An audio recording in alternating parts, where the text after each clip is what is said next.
இருக்கு. இந்த பாம்பு சைஸ் பாக்குறீங்களா? அம்மா செம்ம பெரிய சைஸ், சும்மா காது கிளிய போகுது.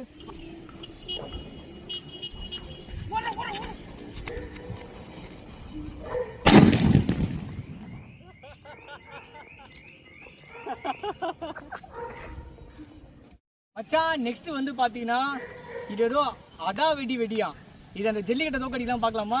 இது சைஸ் எப்படி இருக்குன்னு காட்டுறேன். அப்பா பாருங்க எவ்வளோ பெரிய வெடி, இது தெரிஞ்சு காது கிளிய போகுதுங்க. என்னடா எல்லா வெடிக்கும் இதே சொல்ல நினைக்காதீங்க, நம்ம கிட்ட பெரிய வெடிலாம் இதான். அப்போ சின்ன சின்ன வெடிலாம் வரும், அதெல்லாம் அந்த காது கிளியாது. செக் பண்ணி பார்ப்போம்.